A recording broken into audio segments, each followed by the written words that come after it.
नमस्कार मंडळी, क्रांती या चॅनलवरती. तर आम्ही आज आलो मळ्यात आणि एक छान अनुभव आहे बरं का. मळ्यात येणं म्हणजे कारण काहीतरी नवीन शिकायला भेटतेच मळ्यात आल्यावर. आणि म्हणजे का पावसाळा वगैरे असल्यावर तर यायला येत नाही का, तर चिखल वगैरे खूप असते. आणि मग इतर वेळेस काहीतरी पीक असते आणि काहीतरी नवीन बघायला भेटते. त्यामुळे मग मळ्यात येत असतो आम्ही. किती मोठी मोठी नारळाची झाडं आहेत बघा, आणि चिंचेची सुद्धा खूप मोठं. आमच्या पणजोबांनी त्यांच्या आजोबांनी असं काहीतरी लावलेलं असेल तर ते झाड आहे ते. आणि खूप सावली देते इथे, आता उन्हाळ्यात जाणवू देत नाही. आणि आता तुम्हाला पुढे क्लिप्स शेअर करते. तर असंच गावाकडचे सुंदर क्षण तुम्हाला बघायचे असतील, अनुभवायचे असतील तर आपल्या चॅनलला सबस्क्राईब करून ठेवा. पिल्लू आमचं किती छान मस्त वातावरणात झोपले बघा. छान हवा सुटली आहे आणि एकदम गार सावली आहे. आणि ते पिल्याची छान झोप चालली आहे झोळीत. खूप वेळ झालं झोपलाय आणि आता त्याला खूप छान वाटत असेल, कारण वारं वगैरे खूप छान सुटले आणि मस्त सावली आहे चिंचची. एकदम मोठी चिंच आहे, बघू शकतो. आणि या सावलीला मस्त आनंद घेता येतो. आणि नाही पण झोपला तरी पूर्ण वेळ त्याचा खेळण्यात जातं इकडे तिकडे. पूर्ण सावली आहे, मोठा राऊंड असा सावलीचा. त्यामुळं उन्हात जायचा प्रश्नच येत नाही आणि खूप एन्जॉय करते इकडे.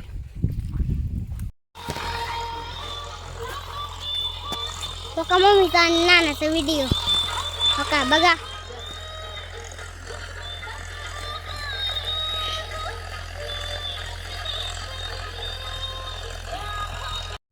हा शूट वेदला घ्यायला लावलेला आणि आता वेदला शूट करायला लावलं की तो पाठीमागून व्हॉइस ओव्हर करतोय. त्यामुळं मग मी तसाच ठेवला का, तर ती एक आठवण असते त्यामुळं. आणि ते मग आम्ही मोटर चालू केली होती हौद भरायला, का तर मुलं रोज आंघोळ करतात हौदात. मग त्यांनी आंघोळ केली की पाणी सगळं कडूळ होतं आणि मग डबल भरावा लागतो. त्यामुळंच मग चालू केली होती. नवीन भरला हौद पण आणि घागर पण. आदूची झोप चालली होती तोपर्यंत ही पाण्याचा कार्यक्रम करून घेतला, का तर आदू जागा असला की मग तिथे लगेच हौदात कासरा धरून चालायले.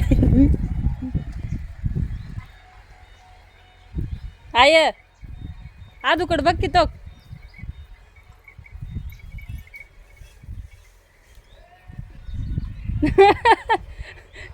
तो कसं उतरत आहे.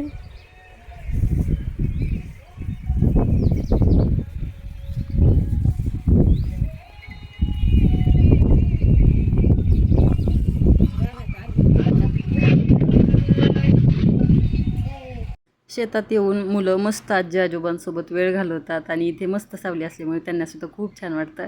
आणि आई नानाचा सुद्धा तेवढाच विरंगुळा होतो त्यांच्यासोबत. ऊन आहे बाहेर त्यामुळं काही कामं नाहीत आता सध्या तरी. रानं पेरणीसाठी तयार करून ठेवलेत आणि पावसाचा पत्ता नाही, त्यामुळं सध्या तरी पावसाकडे वाट बघत आहेत डोळे पावसाची आतुरतेने. आणि सगळे शेतकरी आता त्याच चिंतेत आहेत की कधी पाऊस येतो आणि कधी पेरणी करतोय. खातबी घरी येऊन पडलं आहे आणि पेरणी नाही. आता पुन्हा एकदा डबल रोटर चालू आहे, का तर आता पाऊस पडेल याची आशा आहे आणि पाऊस पडला की लगेचच पेरणी करून घ्यायची आहे. तर नाना बघा कसे शेताकडे बघत पावसाची वाट बघत बसलेत असं वाटायला लागले. आणि खरंच सगळे शेतकरी वाट बघायला लागलेत बरं का. हा फक्त एक शेतकरी समजू शकतो याच्या मागच्या भावना. व्हिडिओ कसा वाटतो ते कमेंट करून सांगत जा. आवडला तर लाईक करत जा आणि चॅनलवरती नवीन असाल तर चॅनलला सबस्क्राईब करा.